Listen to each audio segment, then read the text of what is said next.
Bapak Ibu Saudara yang terkasih di dalam nama Tuhan kita Yesus Kristus, kembali lagi di Studio Kristen Channel. Pada kesempatan ini kita akan mendengar debat antara Ibu Ustadz yang sok tahu tentang kebenaran Alkitab, ya, yang mengklaim dirinya dia lebih tahu Alkitab daripada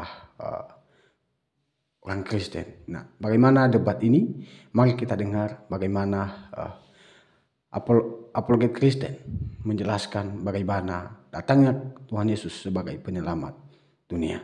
Ini dia videonya, selamat menyaksikan. Tuhan Yesus memberkati kita.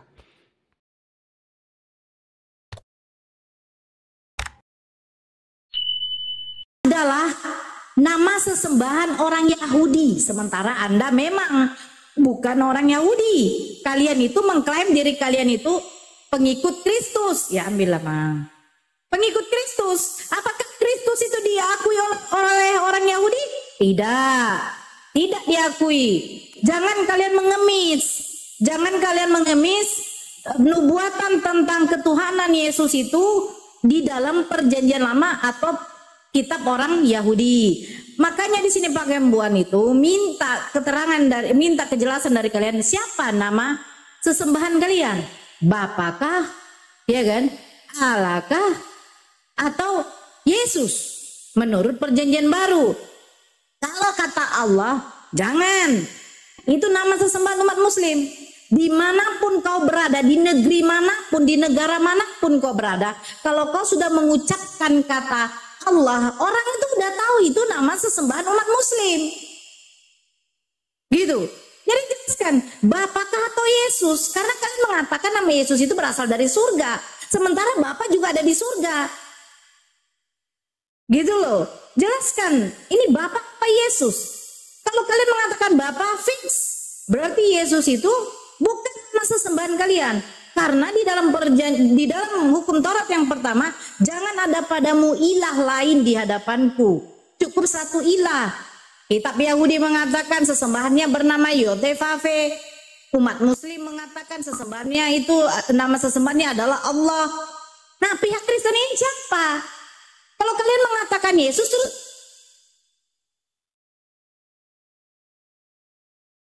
Anda ini menyembah lebih dari satu Tuhan. Penjelasannya, Yesus atau Bapa? Itu saja. Saya greget memang dari tadi. Silakan Bang Kembuan, silakan. Rektor dulu yang menanggapi, baru nanti ditanggapi Bang Kembuan. Silakan. Saya mau tanggapi ya, bagaimana ya? Ya, jelas. Yesus atau Bapa? Karena cuma dua nama yang ada di sini ya. Yesus dengan Bapa. Cuma dua nama. Pilih, Yesus atau Bapa? Ya, silakan. Dulu perjalanannya Yesus turun ini sampai terjadi. Saya tidak minta perjalanan, saya hanya minta kejelasan, kepastian, ya, ketegasan. Itu aja. Yesus atau Bapa? Tuhan Yesus, apa lagi mau dibicarakan? Tuhan Yesus. Berarti Bapa ini nggak ada. Berarti Bapa nggak ada.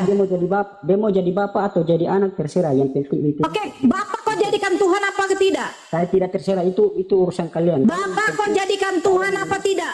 Tuhan Yesus. Bapak kau jadikan Tuhan apa tidak? Bang Rekso, dijawab dulu. Jadi Bapak itu urusan tidak tahu aku. Saya bertanya, Bapak ini Tuhan atau tidak? Sekarang kalau saya bilang Bapak, kalian protes.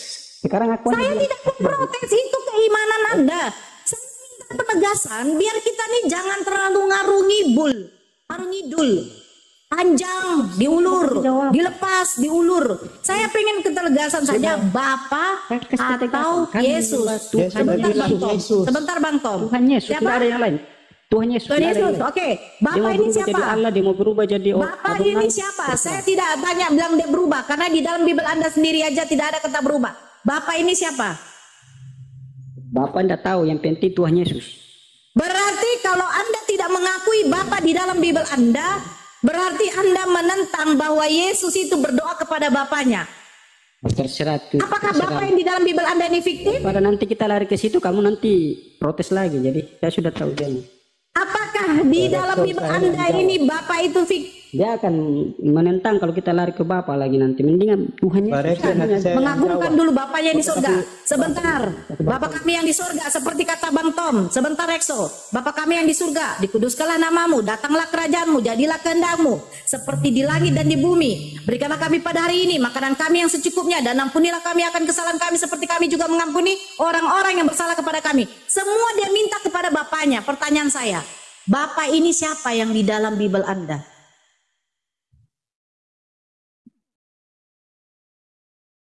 Saya mau jawab. Silakan. Saya yang jawab ya Bu. Ini mesti ada jalan ceritanya, bukan cuma asal jawab ya. Yang tadi Ibu bilang di 10 hukum Taurat, jangan ada padamu ilah lain di hadapanku. Itu bukan menyangkut nama. Itu menyangkut penyembahan-penyembahan berhala, lembu-lembu, patung-patung lembu, dan sebagainya yang dilakukan bangsa Mesir. Makanya waktu bangsa Israel terjajah oleh bangsa Mesir, mereka masih mengikuti budaya-budaya itu. Nanti Nabi Musa yang bertemu Allah, baru dijelaskan agama mula-mula itu Nabi Musa yang ngajarkan kepada mereka semua. Sudah. Kalau menyangkut nama, tadi kan sudah dikatakan waktu Musa menghadap Allah di Yahweh di Gunung Sinai, Musa bertanya, siapakah Anda? Karena bingung dia, tidak ada wujud cuma dalam bentuk belukar terbakar, dan dia berkata, aku adalah aku. Bukan nama itu gelar, itu penyebutan bahwa aku adalah aku. Kedua, pada saat perjanjian dengan bangsa Israel untuk keluar dari Mesir, mesti melakukan korban. Korban itu ada hubungannya dengan korban Yesus Kristus. Jangan lari. Ini sebenarnya begini Pak. Maaf, izin saya potong. Saya kan meminta kata Bapak di dalam Bible Anda ini siapa, gitu loh. Begini Pak Tom, itu ini tunggu dulu Pak Tom. Sabar Pak Tom, sabar. Ya, saya menghormati Anda, benar ya. Begini Pak Tom. Tadi sebenarnya Pak Tom ini sudah panjang lebar dengan Pak Kembuan. Cuman memang kita poin ini tidak dapat. Maaf netizen yang di bawah ya, poin kita tidak dapat. Saya kenapa masuk? Saya ingin dapat poin.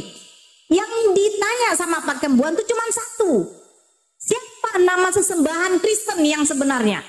Bapakkah atau Yesus? Karena cuma dua. Saya sudah jelaskan. YOTVV di dalam perjanjian lama jangan kalian ambil itu sesembahan orang Yahudi. Anda bukan orang Yahudi. Betul kan? Kalau kata Allah di sini itu sesembahan umat Muslim, jangan kalian ambil. Saya tegaskan. Sekarang yang diajarkan Yesus di sini, dia tidak menyebut kata Allah.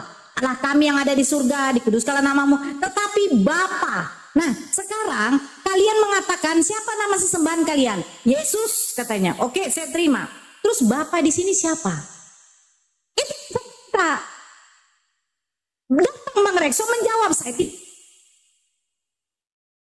Jadi bukan itu jawaban. Bapak yang di dalam Bible Anda ini siapa? Fiktif atau tidak? Kalau memang tidak fiktif, berarti di sini menunjukkan ada dua ilah atau ada dua Tuhan selain dari Bapa ini yang kalian sembah. Itu maksud saya. Sekarang perjelas Bapa ini siapa? Karena kalian tidak menerima bahwa Bapa ini adalah Tuhan juga. Silakan. Assalamualaikum Bang Ardiansa. Saya jawab dulu. Assalamualaikum, Muni. Assalamualaikum semuanya. Lanjut. Waalaikumsalam warahmatullahi wabarakatuh. Ya, silakan Lexo. Bapak ini siapa? Nanti lanjut sama Pak Kembuan atau Bang Ardi, silakan ya. Saya mau jawab Bapak itu siapa? Oke, saya jawab Bapak itu siapa. Saya harus jawab supaya bisa ada jelas. Jangan sepotong-sepotong. Ini begitu. Yang mau jawab ini siapa? Saya. Atau Rekso? Iya. Saya dulu nanti lah. Oke, saya kasih cuma 1 menit untuk menjawab Bapak ini siapa. Silakan. Jadi hal ini menunjukkan bahwa Kristus adalah anak Allah yang lahir dari Dia. Hal ini menyiratkan suatu hubungan yang eksklusif dan akrab yang menjadi hakikatnya. Yang khas, tidak seorang pun mengenal anak selain Bapa, dan tidak seorang pun mengenal Bapa selain anak. Dan orang yang padanya anak itu berkenan kepadanya. Jadi tidak ada anak kalau tidak ada bapa. Tidak ada bapa kalau tidak ada anak. Jadi itulah hubungannya Yesus dengan Bapa. Jadi ini ajaran ini sudah ada sebelum Anda lahir. Jadi ajaran Anda ada karena ajaran kami dulu ada. Jadi yang tidak ada diadakan. Kamu dulu tidak ada Islam. Sekarang sudah ada, diadakan dari agama kami. Yang sudah ada lebih dulu. Jadi Kristen itu sudah ada lebih dulu. Kalau ngomong berdata, Anda sudah di sini bernarasi liar. Tidak ada Islam. Islam ada daripada kalian. Di dalam aturan kami saja, penyebutan Kristen itu tidak ada sama sekali. Penyebutan Kristen yang ada Nasrani dengan Yahudi. Jangan Anda salah. Kalau kalian mengatakan bahwa Islam ada daripada kalian, pertanyaan saya sekarang, Syukurlah kau cari di dalam Al-Quran apakah ada nama Kristen di situ? Kau di sini sudah bernarasi liar kau. Kau di sini sudah dinaikkan kau narasumber dari pihak Kristen kau. Jangan kau di sini bernarasi liar tanpa adanya data, bro. Syukurlah kalau memang Kristen tidak ada dalam. Syukurlah. Allah, kau tidak cocok kau di sini. Lanjut, Bang Gembuan, silakan. Bang Gembuan. Sekali lagi ya, saya bilang kepada, ya, saya kedengaran suara saya? Kedengaran? Kedengaran. Suara saya kedengaran. Oke, bagi yang Kristen-Kristen yang oten-oten ini, kita hanya pakai satu nama Tuhan, satu nama sesembahan. Di sorga itu cuma ada satu Tuhan dan satu sorga. Nggak ada sorga bumi, saya nggak tahu ya. Tapi sorga itu sebenarnya kalau di pendeta-pendeta sorga itu ada di langit karena mereka menunggu itu katanya si Yesus.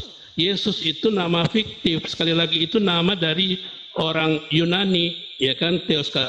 Jadi Anda sekali lagi jangan terkecoh dibohong-bohongin oleh pendeta, sinode dan lain-lain. Kalau Bapa itu nama dari ya pengawal. Oke. Sekarang Bapa kami yang di sorga itu doa Roh Kudus bilang ke Bapa. Waktu dia berlutut, dia berdoa kepada, Anda harus ambil konteks dan minta kepada Roh Kudus, bukan Anda pakai roh-roh yang nggak jelas. Karena Anda tadi saya lihat Pak Tom udah pakai berapa nama Tuhan, udah Allah, udah Yesus, udah Bapa dan macam-macam. Anda harus pakai aja Bapa kami yang ada di sorga. Kalau tadi Bung Rekso itu, kita kan yang penghakiman itu ada di tangan kami, karena kita itu anaknya Bapa. Herannya tuh pendeta-pendeta sampai sekarang, kami ini hamba Tuhan, kami ini miskin, tidak diberkati. Itu Anda menghina Bapa kami yang di sorga. Seperti yang dijelaskan tadi sama mereka. Bagaimana mereka kalau mau pelayanan karena tidak ada uang, tidak ada apa.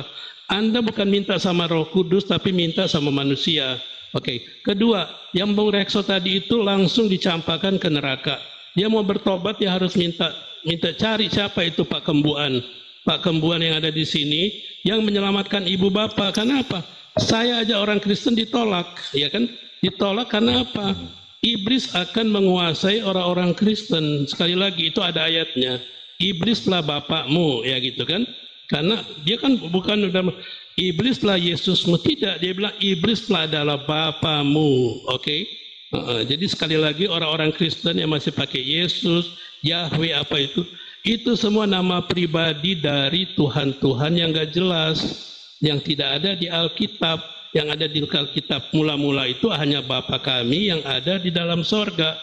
Oke, terima kasih semuanya. Saya bicara ya Bu. Mau jelaskan Oke, Bapak. silakan. Bang Ardiansa tunggu dulu. Bang Ardiansa monitor Bang Ardiansa. Bang Ardi. Bang Ardi. Ya, lanjut Pak Tom. Ya, menyangkut Bapak ini. Tapi sebelumnya saya mau jelaskan ke Pak Kembuan. Gereja, organisasi tidak pernah minta uang dari jemaat. Tidak sama sekali. Mereka sukarela. Makanya Bapak coba masuk ke gereja-gereja Protestan dong. Jangan cuma anggap diri benar terus masuk surga yang menentukan surga. Sudah kelebihan dari Tuhan Yesus sendiri. Padahal yang berkuasa di dunia dan di surga itu cuma Yesus Kristus. Dia telah diberikan kuasa di bumi dan di surga. Oh, itu Pak Kembuan. Menyangkut Bapak, sebelum Yesus turun ke dunia, inkarnasi, dia sudah ada sebelum zaman dijadikan, bumi dijadikan, Yesus sudah ada. Makanya Yesus berkata, sebelum Abraham ada, aku sudah ada. Dan aku melihat, dia melihat hari-hari apa itu? Hari-hari kebaikan begitu. Jadi, mana ada sampai orang Yahudi berkata begini, kamu umur berapa sekarang? Sedangkan kamu belum sampai 50 tahun. Masakan Abraham sudah ada ratusan tahun yang lalu, kamu bilang kamu sudah ada mendahului dia. Itu artinya Yesus sudah ada sebelum dunia dijadikan. Dan yang menciptakan dunia ini adalah Yesus Kristus. Karena firman Tuhan bilang begini, pada mulanya adalah firman, terang. Terang itu Yesus. Terang itu bersama-sama dan berfirman. Allah berfirman, Allah berfirman. Firman itu yang turun menjadi manusia. Wujud Allah itu adalah roh. Bapa itu adalah roh. Bapa. Dia bentuknya roh. Agama Muslim saya yakin juga tidak pernah lihat Allah. Maaf ya, saya sering ikut diskusi-diskusi ini. Di Al-Quran pun tidak ada seorang pun yang bisa melihat Allah. Tapi Yesus bisa nyatakan bahwa dia bersama-sama dengan Bapa. Artinya dia ada Bapa ada di dalam dia, dia ada di dalam Bapa. Karena selama ini agama lain berpikir bahwa jumlah, tapi tidak berpikir masalah esensinya. Cuman berpikir hitung 1, 2, 3. Padahal di manusia, di Ibu Nur pun ada 3 oknum yang ada pada Ibu Nur. 1, roh. 2, jiwa. 3, tubuh Anda. Ada 3, semua di kehidupan di dunia ini keseimbangannya 3. Kalau hitung-hitungan, tapi ini bicara tentang Bapa, Anak, dan Roh ini tidak bisa terlepas satu dengan lainnya. Karena Bapa itu menyatakan dirinya melalui Yesus waktu dia turun ke bumi dan dia mengajar. Dia sendiri bilang, aku berasal dari sorga. Karena aku dari sorga, aku tahu jalan ke sorga. Yang lain tidak ada satupun manusia di dunia ini tidak bisa sampai ke sorga. Dan Yesus sendiri berjanji, aku akan menyediakan tempat bagimu untuk kamu bersama-sama tinggal bersama-sama denganku di sorga. Yang bisa menentukan sorga dan dunia cuman Bapa. Cuman Yahweh yang Maha Kuasa. Kenapa Yesus berani bilang begitu? Tapi Yesus punya 2 sisi. Jangan terlalu panjang, Pak Yesus Tom. punya 2 sisi. Jangan terlalu panjang. Terlalu Ya. panjang. Jangan terlalu panjang, Ya. Pak Tom. Ya, silakan pakai embuan. Nanti saya tambah Pak Tom, sedikit ya Anda- pakai embuan ya. Lanjut pakai embuan, nanti saya Pak Tom. tambah sedikit. Atau Alkitab bahasa Indonesia atau Alkitab apa ya? Tidak ada kata-kata lain, cuma ada Father and YHWH itu. Nah, kenapa sampai ini kan jadi udah ratusan tahun kali di gereja di Indonesia juga udah berbohong sama umatnya. Harusnya Anda jangan tambah Yesus lagi, tambah lagi Isa Al-Masih. Bahwa Alkitab mula-mula kita itu kenapa nggak dipakai itu Isa Al-Masih? Sampai di room ini kemarin ya ada yang mau kasih 1 miliar katanya diblokir permanen kan, pendeta tuh yang ngomong tuh. Di mana ayatnya gitu ya kan? Nah, saya bilang saya nggak bisa kasih sembarangan. Jadi tolonglah orang-orang Kristen jangan ada sifat-sifat berbohong. Lalu Anda harus tanya Roh Kudus, jangan kata pendeta, kata sinode. Anda cari siapa itu Bapa kami yang di sorga. Itu yang pertama. Kedua, kalau Anda tidak mau cari Bapa, Anda mau cari yang lain-lain, ya mendingan Anda masuk Islam aja dulu. Karena Anda, saya anjurkan orang-orang Kristen di Indonesia lebih baik masuk dulu di agama Islam. Ucapkan itu 2 kalimat syahadat, yaitu Allah dan apa segala macam, Allahu Akbar segala macam. Itu aja. Kalau umpamanya Anda nggak mau, pergilah ke Israel sana, minta Anda punya Yahweh, Elohim, Yahweh dan Tetebenge Yeshua HaMashiach. Yang di sorga itu cuma ada Bapa kami yang di sorga. Sorga cuma butuh 1 nama, ya kan? Itu nama pribadi. Kalau di bawah bilang adalah sesat, ya itu biasa buat saya. Kenapa? Orang-orang ini udah ratusan tahun dibodoh-bodohin, nggak mau belajar. Ini aja belum pernah Anda dengarkan saya protes yang udah ratusan tahun nih di gereja-gereja di dunia ini. I am the slaver of God, katanya. Aku adalah hamba-hamba yang ini hina dan dina. Aduh, setan itu. Ajaran Kristen nggak begitu. Bapa kami itu, aku, Bapa dan anak. Jadi Bapa saya itu, jadi anaknya waktu si Yesus itu berdoa, yang dia bilang, Yesus itu tokoh fiktif, yaitu Bapa, dia berdoa kepada Bapaknya. Si anak ini berdoa kepada Bapa. Bapak, itu bukan elo sambatani. Bapak, mengapa engkau meninggalkan aku? Harusnya Kristen bilang begitu. Kan Father, why? Nah, ya kan gitu. Nah, tetapi diplesetin sama yang mau cari-cari perpuluhan dan persembahan. Lalu ada yang bilang, oh enggak, di Kristen tidak minta-minta mengemis. Saya baru lihat gereja tadi, saya pelayanan sebuah gereja. Mereka udah mengeluh, mau bayar ini, mau bayar itu. Dengan ya, tapi memang dia bilang jangan dengan paksaan, tapi dengan ini. Tapi mereka tuh udah meminta-minta. Kenapa sih nggak taruh aja itu kotak di depan kayak agama lain kan? Kalau mau kasih aja, kalau enggak ya nggak usah. Jangan tuh mempermalukin Bapa kami yang ada di dalam sorga. Terima kasih. Jangan bohong-bohongin umat ya, yang di bawah juga bersedih. Bapak Ibu Saudara, kita sudah mendengar bagaimana apologet Kristen bahkan menjelaskan bagaimana keselamatan itu. Tapi Ibu Ustadz dan para polemikus Islam tidak mendengar dan tidak menerima dengan penjelasan apologet Kristen. Bahkan ada seorang pendeta yang menjelaskan tadi bahwa Yesus itu datang sebagai penyelamat dunia. Dia menyelamatkan manusia berdosa. Karena manusia tidak bisa menyelamatkan diri dari dosa. Itulah sebabnya Allah menjelma menjadi manusia, berinkarnasi menjadi manusia. Karena manusia tidak bisa menyelamatkan diri dari dosa. Kita membutuhkan pertolongan dari Tuhan. Amal kebaikan kita tidak akan menjamin kita untuk masuk kerajaan surga. Tetapi hanya melalui Yesus Kristuslah kita diselamatkan. Kita diampuni dosanya. Percayalah kepada Yesus. Maka kita akan selamat dan dosa kita akan diampuni. Dan kalau tidak percaya kepada Yesus, binasalah orang yang tidak mau mengikut Kristus. Maka dari itu, marilah kita semua yang sudah beriman kepada Tuhan Yesus, belajarlah sungguh-sungguh, merenungkanlah firman Tuhan itu siang dan malam, supaya tidak disesatkan oleh beberapa orang yang tidak memiliki dasar yang kokoh terhadap kekristenan. Maka dari itu marilah kita semua untuk jadi saksi bagi banyak orang sehingga nama Tuhan semakin dimuliakan di dalam kehidupan kita. Sampai jumpa di video berikutnya. Sekian saja yang bisa saya sampaikan. Semoga video ini memberkati kita. Tuhan Yesus memberkati.